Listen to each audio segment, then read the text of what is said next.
Welcome to Life Beyond Abortion, the podcast where we delve into the untold stories and experiences surrounding abortion. Stories often missing from everyday conversations, media reports, and even other podcast interviews. I'm your host, Melissa Ohden, the founder and CEO of the Abortion Survivors Network. As the author of You Carried Me, A Daughter's Memoir, and Abortion Survivors Break Their Silence, I've had the privilege of hearing the most powerful stories from some of the most resilient and courageous individuals. These stories and these people have profoundly transformed my life, and I believe they have the power to transform yours as well. Together, we will amplify these voices, share the truths that they illuminate, and challenge our culture to recognize what life is truly like beyond abortion.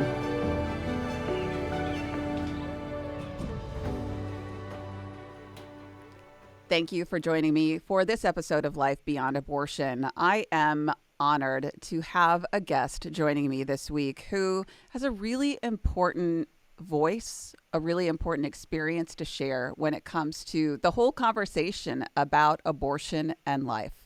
Serena Dyksen is the founder of She Found His Grace.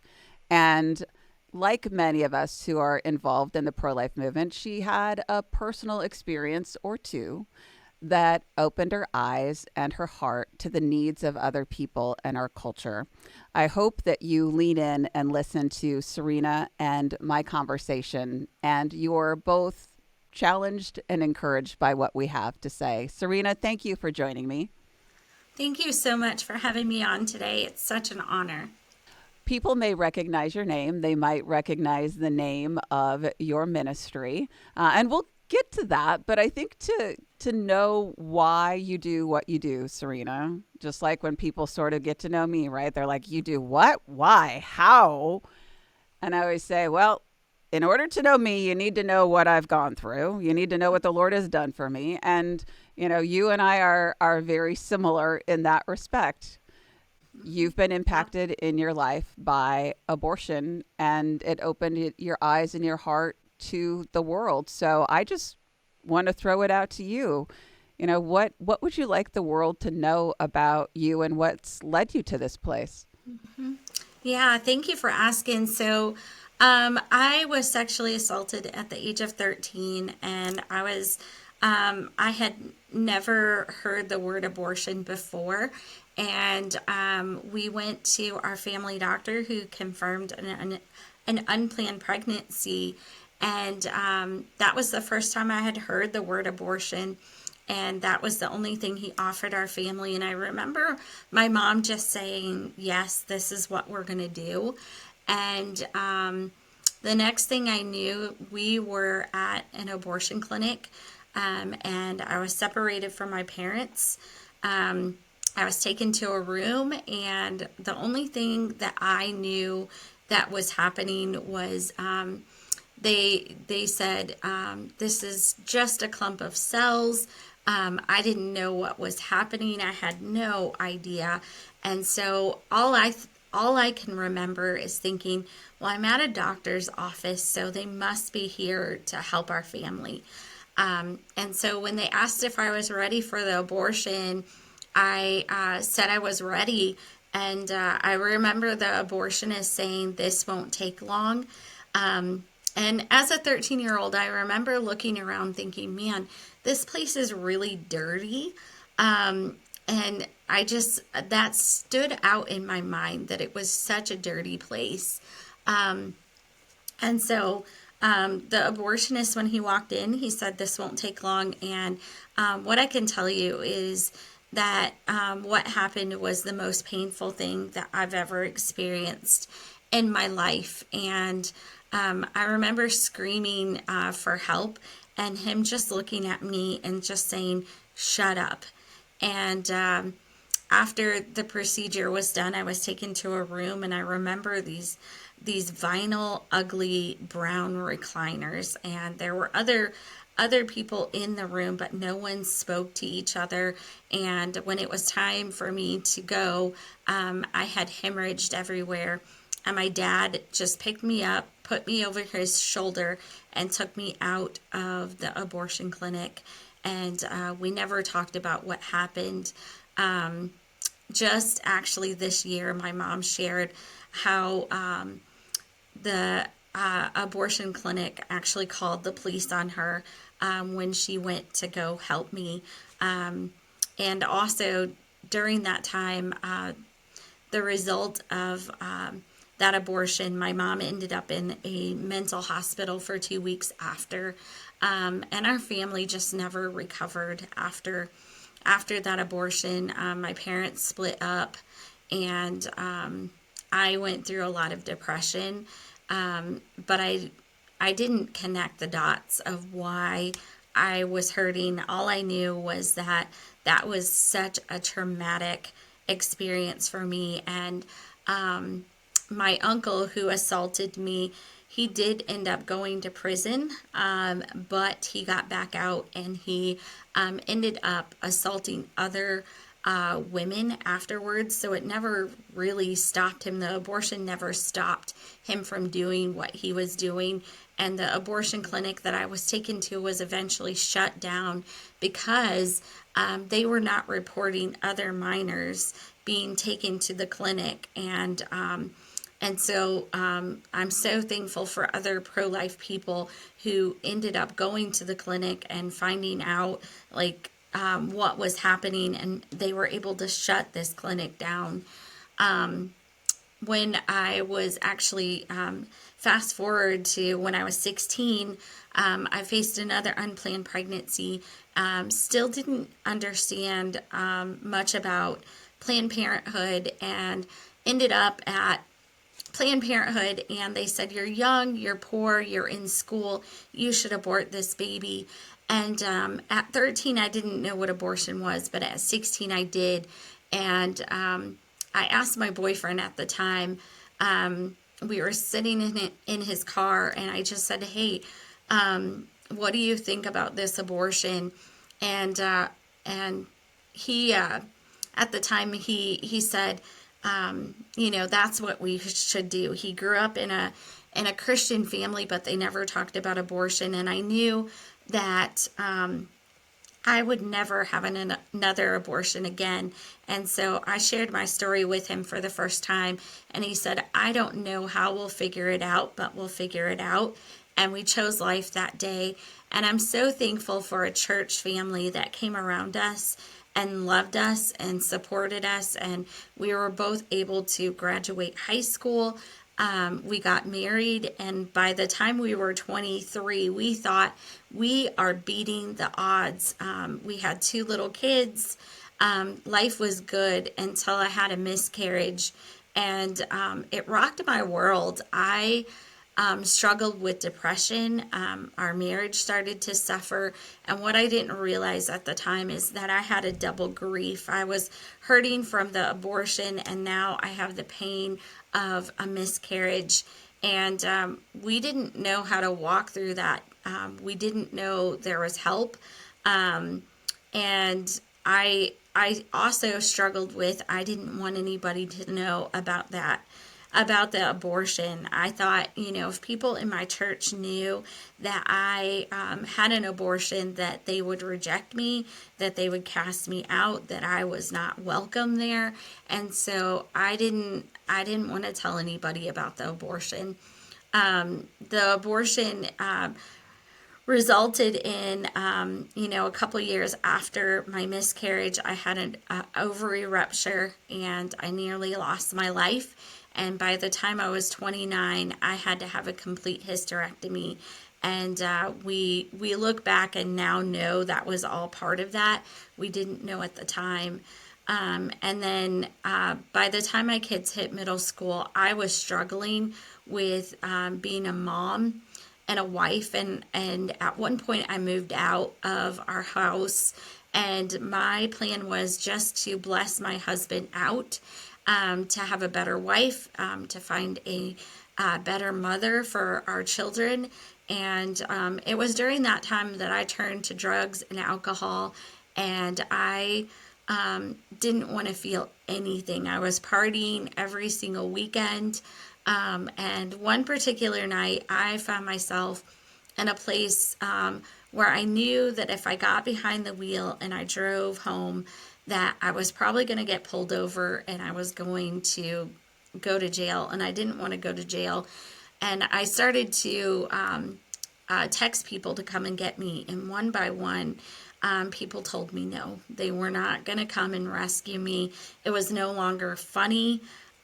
People were kind of just over it. And that night, I got in my car and I began to weep. And I said a simple prayer, and my prayer was, God, I have no one but you. And what I love is that we have a God that saw me as high, drunk, post abortive, and still lavished me and a love that I'll never ever forget. And I knew that night that I needed to go home, both physically and spiritually. And I began my healing work. I first started out in counseling, and we never talked about the abortion. I was not ready for my counselor to know about the abortion, but I felt like I was getting a ton of healing. And so through that process, thought I was okay. I was in a better place than what I had been. But what ended up happening was I I got to a place where I was volunteering. Our marriage was good. Our family was restored. And I was invited to watch the movie Unplanned. And I went to that movie, and what ended up happening was it was like watching my life unfold in front of my eyeballs. I had never seen abortion like that. And I remember Holy Spirit just saying, now's the time to tell the rest of your story. And I had told God I would share my story anywhere. Just don't ever ask me to be a speaker. And he has such a sense of humor in that, right? And so, yeah, and so my plan was I was going to help women who were facing unplanned pregnancies get resources. So I was going to go in front of abortion clinics, and that's what I thought I was going to do. And what ended up happening was I just heard the Lord ask me to plan a memorial service. And actually, to kind of back up a little bit, through that training, someone asked me if I had ever gone through abortion healing. And I rolled her because I thought I was in a good place. But heard the Lord say, how do you expect to help others if you're not willing to go there yourself? And so I had to make a choice that I was going to go through abortion healing, and it was life changing for me. I had no idea that I was allowed to grieve the loss of my baby. I had no idea. I had no idea that I was allowed to name my baby lost to abortion. And so I named her Eliana Grace. And God just radically changed my life through that. And so fast forward to going out to the abortion clinic, which I did not know at the time how much abortion healing was going to be needed at the time. But the Lord asked me to plan a memorial service, and so I gave God my yes. And that week I had stayed off of social media, and I was just fasting and praying. And that week, it was a Friday, I'll never forget it. I ended up getting on my social media the day before the memorial service. And the abortionist that I was taken to had passed away. And they had discovered he had hoarded 2,411 babies in his garage. And I was devastated. My first question to the Lord was, is one of the babies Eliana Grace? And I remember the Lord just meeting me in that, and I heard him say, your baby and all the babies are with me. Why do you think I asked you to tell the rest of your story? And since then, I have started a nonprofit called She Found His Grace. We serve men and women who are hurting from abortion and help them process their grief so that they can find their voice and tell the truth about how abortion has impacted them. Phew, and there's a lot for us to unpack in all of that. I mean, first of all, let me say thank you for sharing everything that you have so far and in such a impactful way. I know it is not easy to talk about all of these things. It's often like ripping the band-aids off of your wounds every time you share your story.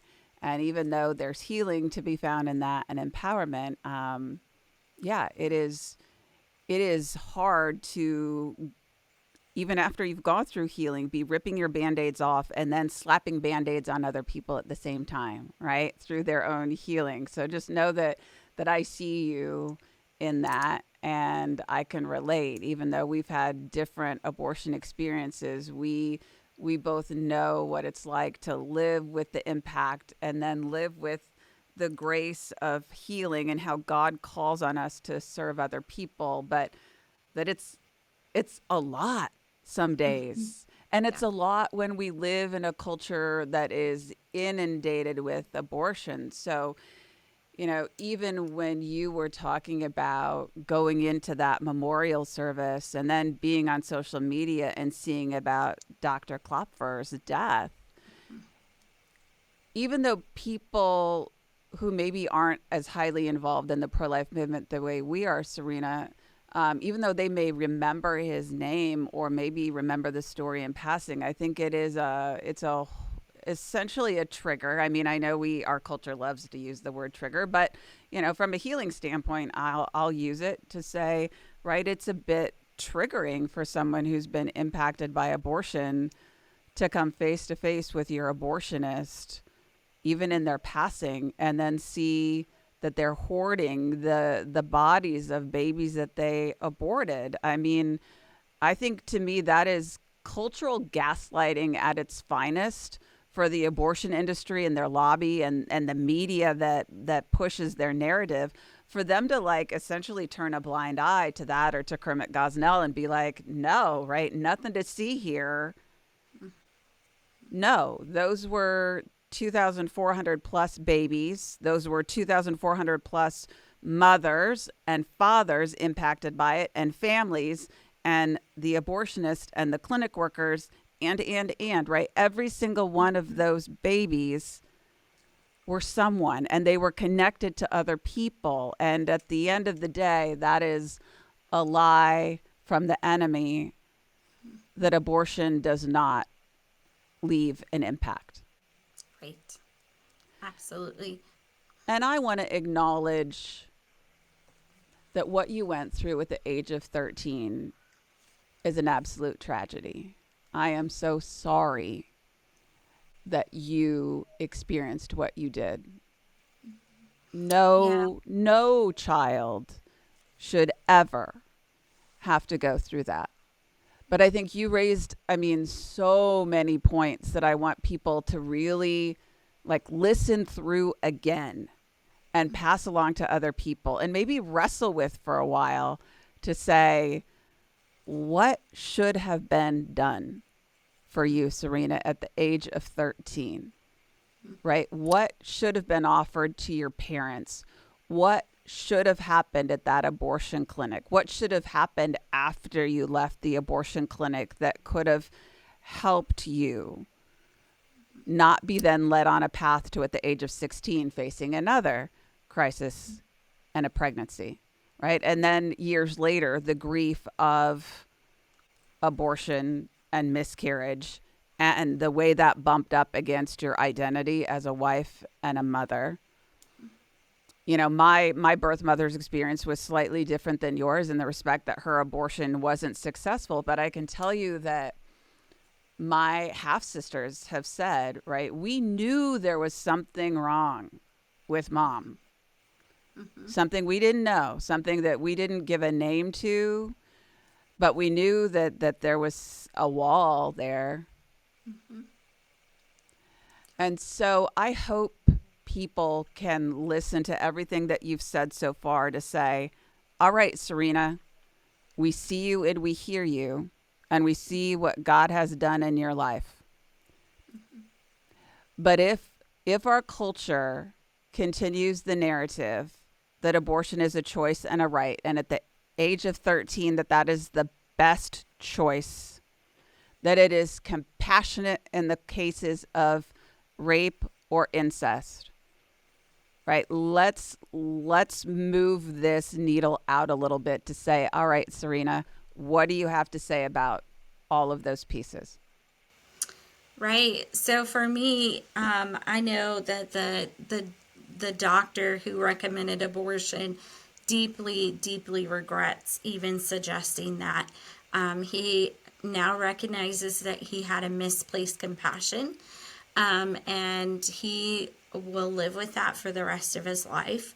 My parents, I know that they would do something different if they would have known how this was going to negatively impact our family. What we needed at the time was stricter laws for my uncle who was sexually assaulting not only me but other women and girls.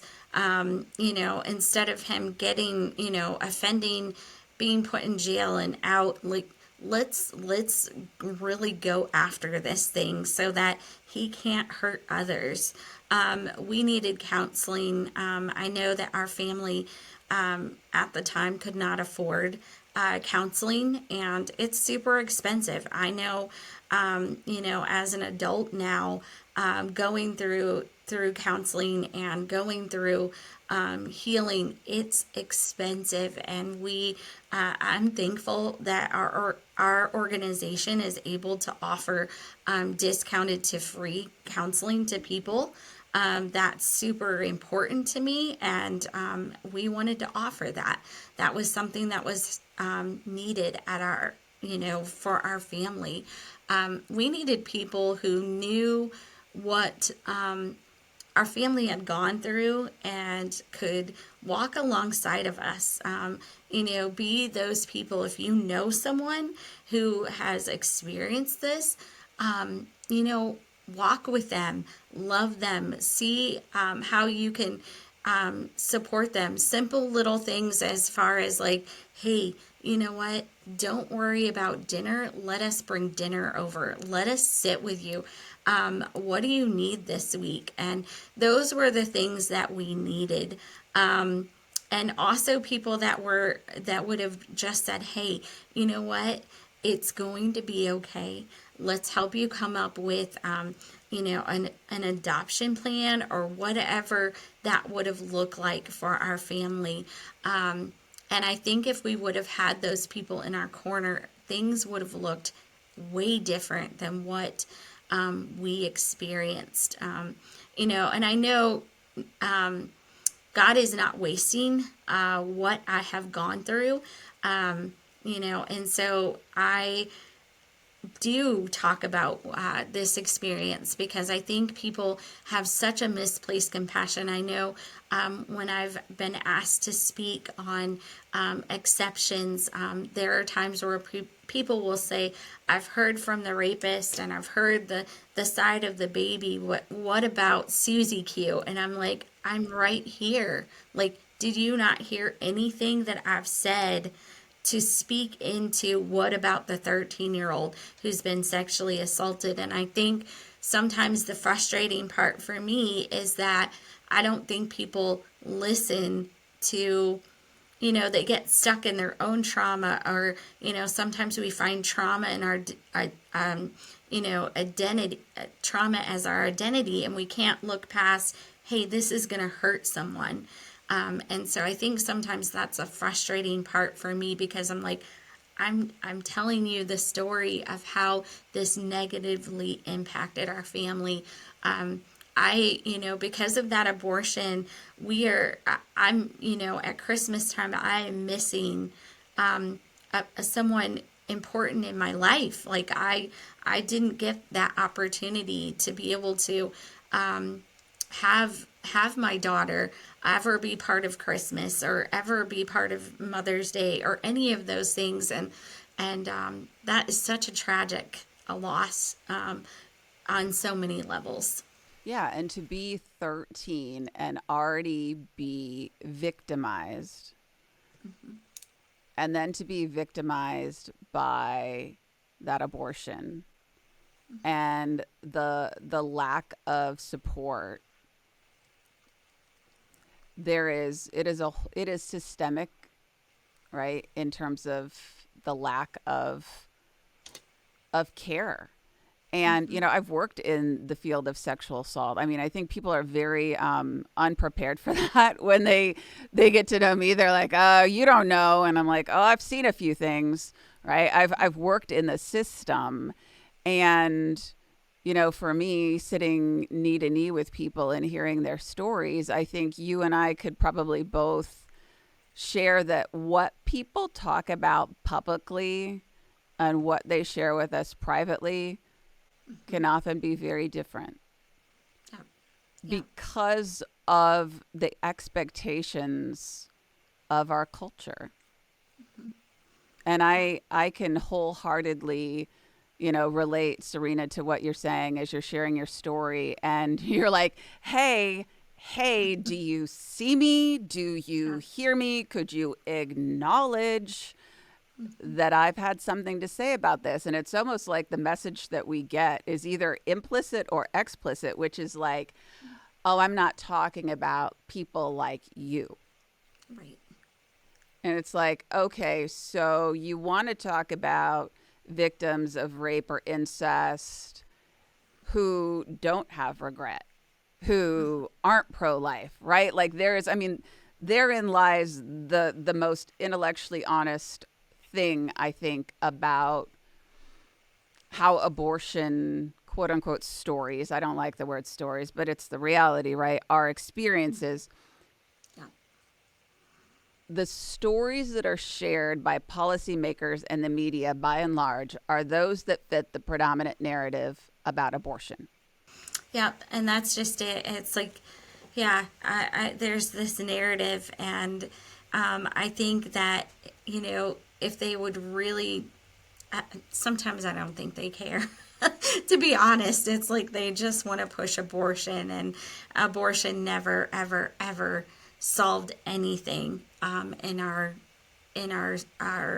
experience of sexual assault and man, just thinking about how really the abortion protected my abuser and then also the other abusers, and it wasn't healthcare, it wasn't any of the things that they tried to promote. It didn't protect me from anything, and yeah, it's just life. It destroys lives, the baby and the mother, and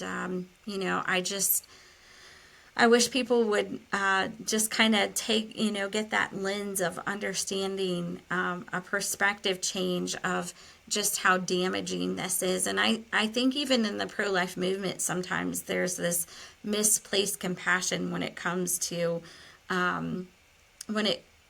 assault. And I think if someone is listening and that's where you're landing, a lot of times I find that the people who are struggling with that have sexual abuse in their past, and I just encourage you to go unpack your trauma there and work through that, and just really take on the lens. I'm a believer in Jesus, and I literally, life was created by our heavenly Father, and so if we land there, we better take that serious, right? Like that's where He lands, and it doesn't matter. God has a plan and a purpose, from conception. And so, one, I want to challenge you to stand on your beliefs and not cave because of, a misplaced compassion. And also, I just want to challenge you to get the healing that you need, so that you can have a lens that reflects, especially if you're a believer, the lens of our Heavenly Father when it comes to life. I'm so glad you said that because that's it at the heart of it, that the humanity of the preborn child does not change based on the circumstances of their conception. And again, I think this is where we see the church really start to struggle with it and then not talk about it which is, this is uncomfortable, don't know what to say, right? Want to be compassionate, right? Don't want the woman to suffer any more than what she already has. So therefore, and then our culture says you're a misogynist if you don't support abortion in the case of rape or incest. And then people, right, so they kind of succumb to that, and then you go down a slippery slope, and right. And when people talk to me about this, I always say, right, like at the end of the day, I think if we unpack it, most of us on either side of the abortion issue, we want the same thing, which is for, right, children and women to be protected from sexual assault, for abusers to be held accountable, for there to be no further victimization, for there to be no continued trauma, for there to be physical, emotional, mental healing, spiritual healing, all of those things. So we all, like brass tacks, we all sort of are trying to get to that point. But how we get there, right? It often feels like we're on these like polar extremities where they're like, it has to be abortion. And we're like, no, don't you understand what that perpetuates? And so I think it really does take people slowing down and being more than a soundbite to say, tell me why you believe what you believe about exceptions for rape or incest. And then will you be willing to listen to me and why I know what I know and why I do what I do? Have you had any cool experiences that you could share with us of somebody who maybe thought like they had a stand on it and then they listened and maybe they feel otherwise? I think that I have been able to talk to people where they had not thought of the different areas of how this didn't, the abortion didn't solve didn't solve anything. And I think there's just a power in a testimony, right? And sharing those stories. And so I know that I have people all over the globe that will reach out and they're just like, I just didn't know.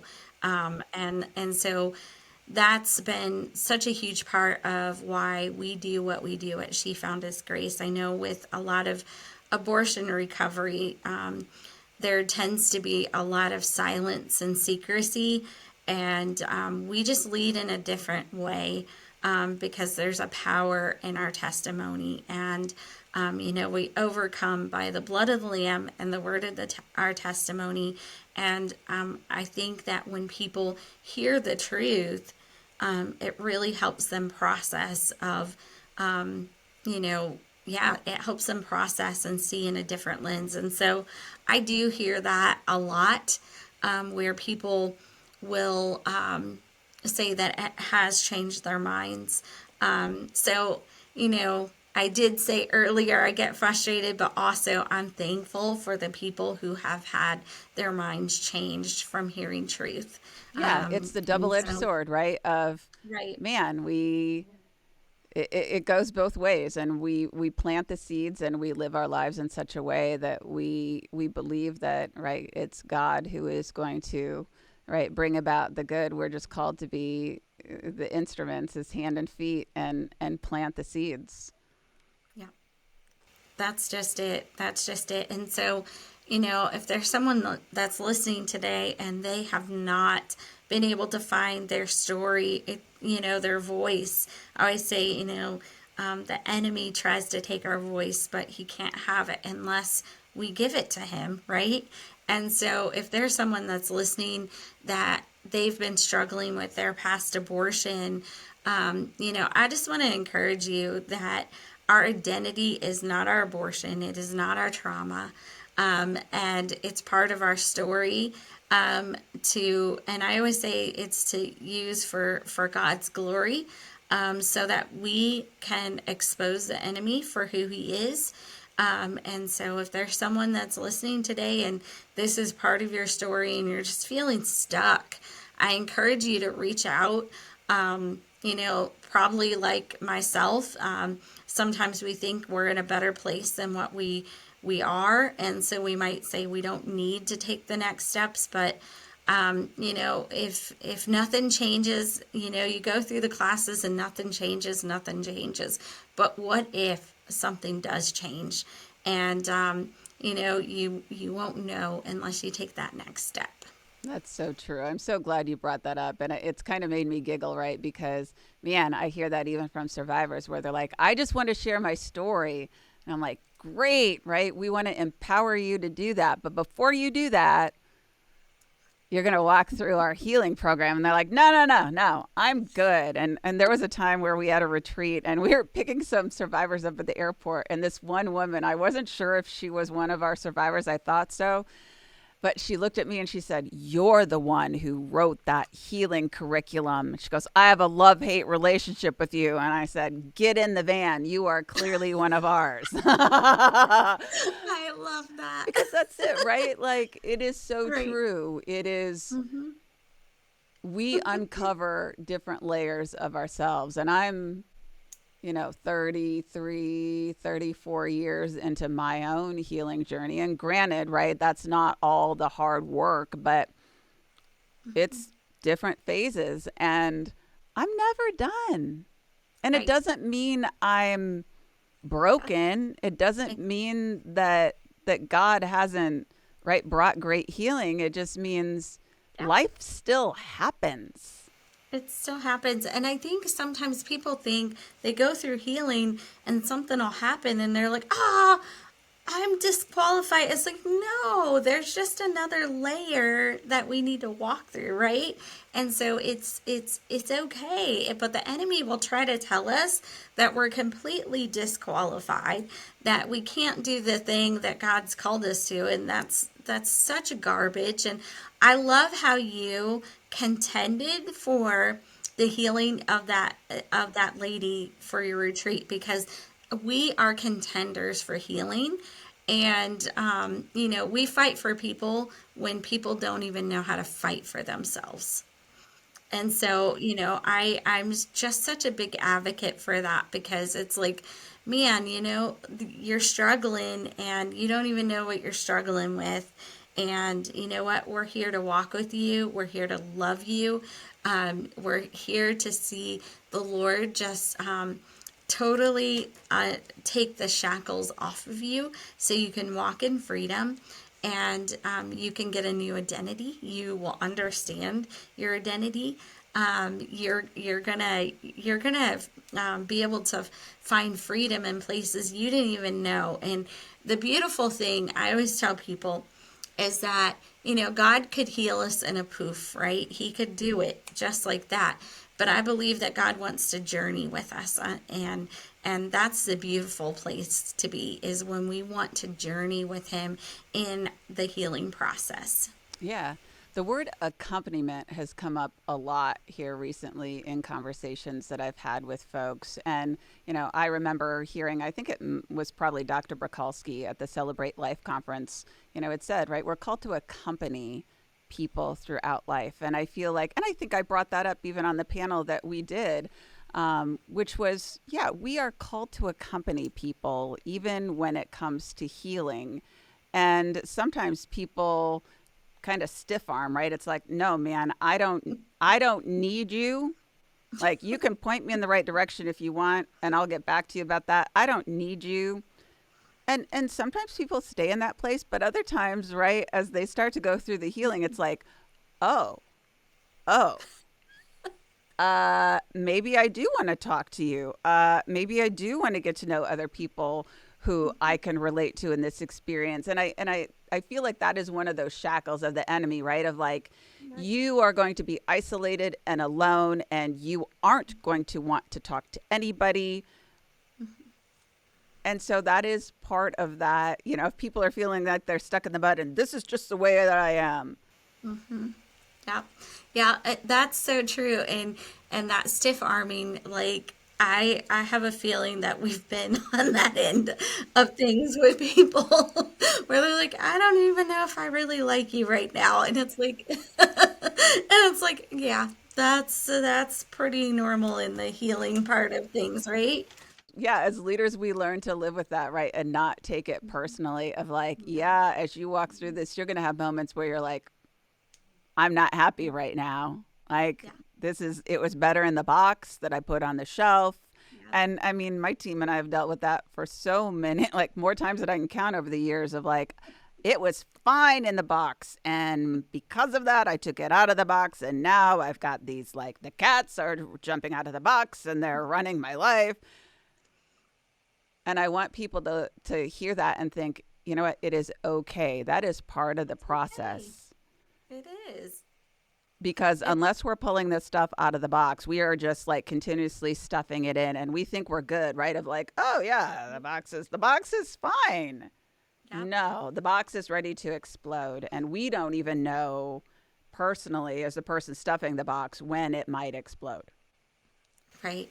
That's it. That's it. We don't even know. And I know, looking back of how many times it affected my marriage and things with my kids and relationships and friendships and even how I served. A lot of times we'll have women go through that are part of church leadership and they don't even know how much it's affecting how effective they are in church and their calling in their jobs, all of those things. They have no idea until they start unpacking this. And it's just, it's so life changing when we make the decision of like, you know what, I don't have to have it all figured out, but I can trust a heavenly Father that's going to meet me in my brokenness, and He is going to put a healing balm on my heart that I didn't even know I needed, and I can trust Him in that. So let's talk, as we end our conversation, let's talk about what you offer at She Found His Grace. So, first of all, the website ends in .com Yeah. or Yeah. .org. So .org. Shefoundhisgrace.org. You can find us there, and we serve both men and women who are hurting from past abortions. We offer weekly classes, online or in person, and you can go to our website. You can sign up, and we just walk with you. We help you unpack it. And something that we are actually, our next phase at She Found Us Grace is that we're going to be opening a redemption house where women who have taken the abortion pill and they're struggling with trauma on the next level because of this abortion pill. We started getting calls of women who were going to the psych ward and they were getting out and they were saying, I don't feel any better. And so we're going to offer a 1 to 3 month stay where they can come, and we will have a personalized care plan for them to get them back on their feet, get them back in their homes, to be able to function, to be able to get the healing that they deserve instead of just pumping them full of medicine. So that's our next phase at She Found His Grace. Well, and for people who maybe don't understand why that's a need, I just want to paint that picture so people can understand. In today's world where folks are being told, right, you can just go ahead and order those pills online, take them at home, stockpile them, depending on where you live, they are living in the place where the abortion occurred. And so they cannot escape what they experienced. Just like when you saw Abby Johnson's film Unplanned and you're thinking, holy smokes, that was really graphic. Yeah. Yeah. And so we live in a world now today where, I mean, right, the number of women who are experiencing that sort of trauma and then are not being given a place to safely heal and name it, right? Call it for what it is. Yeah. This is Yeah. this is huge. It is huge. I just remember in really in 2020, we started to get a lot of calls from women. And I remember just going and talking to some people. And I was like, how are we serving these women? I was really looking for people to tell me because I just didn't know. Yeah, I just didn't know. And I remember their mouths dropping to the ground, and they were like, "What? We are not." What? They couldn't believe what I was sharing with them. And I remember just praying, and I was like, God, I don't know what you want me to do with this, but I'll do it. And yeah, and so, God has had his fingerprints all over our next steps of ministry. And so we just want to offer this space. I wish that we didn't have to offer it, but reality is that it is a need, and we feel called to fill in that gap for these women. And the Redemption House is the property that we're looking at currently is on 38 acres. It has individual rooms for the women, and we would have people come in and help with meals, and they would have, like I said, a care plan, and then we would transition them into a longer care after they go back home. But it was, we just want to meet them in that need of you know where they're at, and they're calling us, and they're so broken. They're not parenting their children. They're avoiding places in their homes. It's messing up their jobs. All the things that you can think of. I always tell people it's the abortion pill is on the next level of trauma, and we just want to offer that and serve women in this way. And that the abortion pill, we can't say this enough, right, is ripe with complications. Yeah. Anything from, right, the hemorrhaging to the abortion pills failing and them continuing the pregnancy and being shocked and surprised by that, and then leading them to a path of a repeat abortion, you name it, and there's a lot. Well, and recently we faced someone that oh, I want to.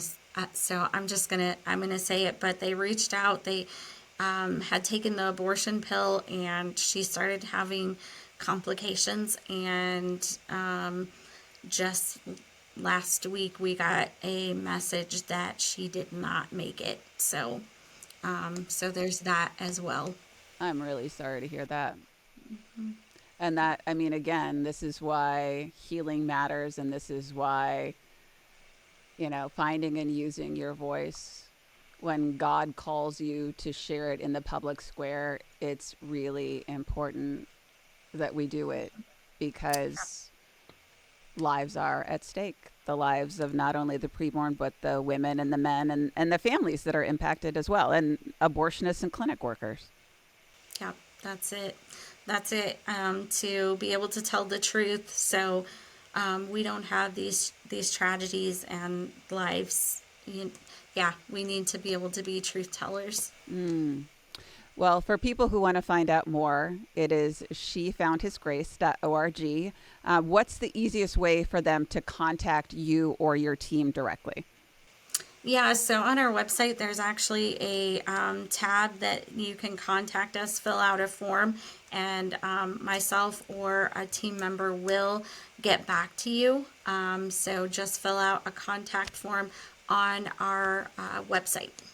And I'm sure if people want to support the Redemption Center or other ways, there's a tab right there on the website as well that they could give to support your efforts. Yep, you can go on Get Involved, and you'll see Redemption House, and you can go on there. You can read more about it, and see the Redemption House, and yes, support our mission and our cause for that. Well, again, Serena, I just want to thank you for being a guest. I thank you for your life. I thank you for your courage. I thank you for your vulnerability and your transparency. As someone who has told God enough times, like, I'll talk about this, but not that. Um, it is those things that we most want to clutch closest to our hearts that usually the Lord knows other people need to learn about. Yes, for sure. And I'm so thankful for you. Thank you so much for who you are and what you're doing. And I can't say thank you enough. And I'm just so blessed and honored to be here today. And just thank you so much for having me on. Oh, the pleasure is mine. And for you, the listening audience and the viewing audience, I really do hope you found Serena and my conversation about abortion's impact and even the very concept of the abortion pill and its aftermath. And when it comes to exceptions to abortion in the cases of rape or incest, I hope that you really have slowed down and allowed yourself to be challenged by this. It is a lot to take in, it is a lot to overcome. But I hope that you learn from Serena's example that abortion is not the solution to what people and families are encountering and has devastating consequences. As hard as it is to face that, the beauty is that there is always hope and there's always healing. And Serena and the team at She Found His Grace are an incredible gift that we are all given to take advantage of that. Thanks for tuning in for this episode of Life Beyond Abortion. Life Beyond Abortion is a podcast presentation of the Herzog Foundation. The views and opinions on the show are those of the host and her guest, and not necessarily those of the Herzog Foundation. You can find out more about Melissa's work at melissaohden.com or by following her on Instagram at melissaohden. Be sure to like and subscribe to the show so that you never miss an episode of Life Beyond Abortion.